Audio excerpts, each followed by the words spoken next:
This is the end, beautiful friend.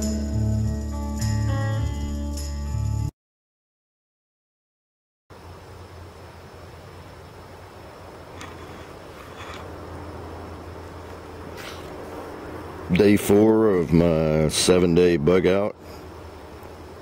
Time to do some maintenance on the equipment and a few other items I want to show you guys about. Now this is just a regular hand hatchet slash axe, and when you get it, more times than not, it's going to look like this. It'll be black painted, rough finish.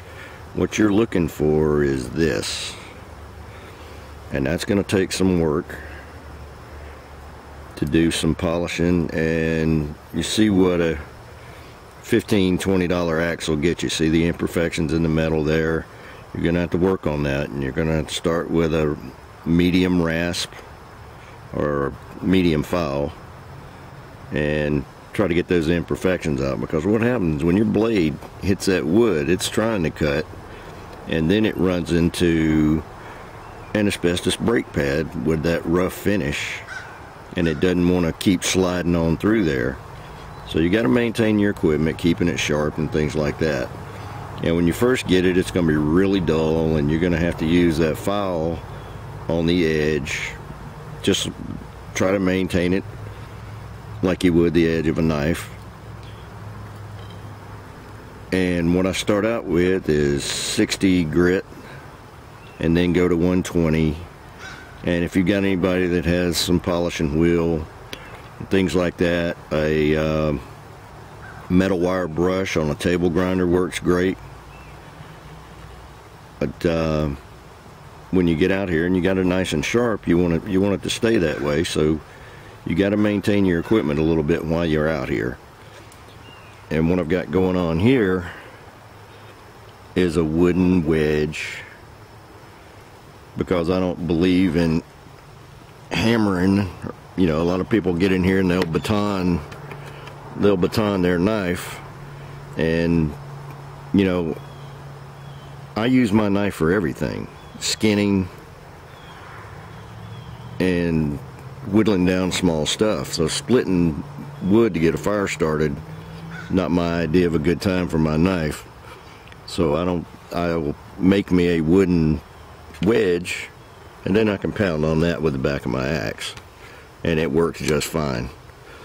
I might have to apologize to you guys. I busted my tripod, so no selfies this week.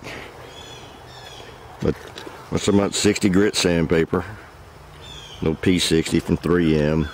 They also make a block that is a 120/60, and then there's two-sided 120, two-sided 160, both by 3M. I like them.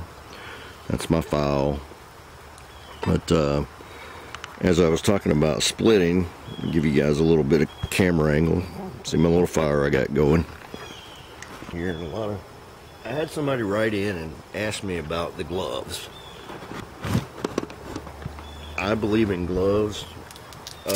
Eventually you're going to have to toughen up your hands, but you know, we're not full-on survival yet, and I'm a single man, and hugging my girl with big old grizzly Adam bear claws ain't her idea of a good time. So I always wear gloves. Plus, keeps from getting little splinters and things like that.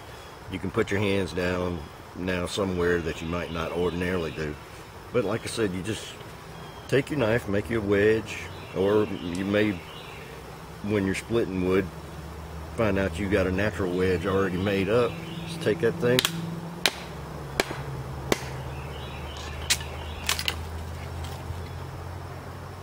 there you go. And less wear and tear on your good knife. If you like me, there's some things you don't waste money on. You've got to spend the money on a good knife, and I would recommend spending more than $20–30 on a good hatchet. If you can find a company out there that makes one, and like I said, I say find a company, because I will not recommend somebody's product. Because what I have good luck with, you may not. You may get a bad one and then I get egg on my face. I don't need the hassle. But that's how I whittle them down. And I also do it like that when I'm making fireboard. And what you're going to need is a decent sized pine where you can get a nice thin piece about the thickness, the width of your hand, so you can get a good fireboard going for your bow drill. And but that's it. I mean, you just start with the 60 and always go towards the edge, because that's the way you're going to be slicing down. Just keep going straight down, and you run with the 60 until you get rid of all these imperfections. No reason to jump up to a higher grit sandpaper until you get this out. And something that is that deep, it's probably a 32 of an inch deep. I know you probably can't see it in the video, and there's little pits in there, and it may have been sitting up and rusted and they took it down and refinished it. You never know what these manufacturers are doing these days. But you got to do the same thing with the other side, because like I said, when you put your hand on it, you'll feel it. It's going to be rough, and it's like I said, it's like a brake pad stopping your car. I've never understood, if they get through all the trouble of doing this, they couldn't take it one more step and polish that blade. If you ever notice the lumberjacking contest on TV, all of their blades have mirror finish on it, because they're in a hurry. They're doing timed events and every second counts. And having a good oil with you also helps. Oil it after you use it, almost every night. And since I always cheat a little bit and carry some olive oil with me, I got no problem putting a little olive oil on here. I don't think it hurt a thing at all. Good luck out there, folks.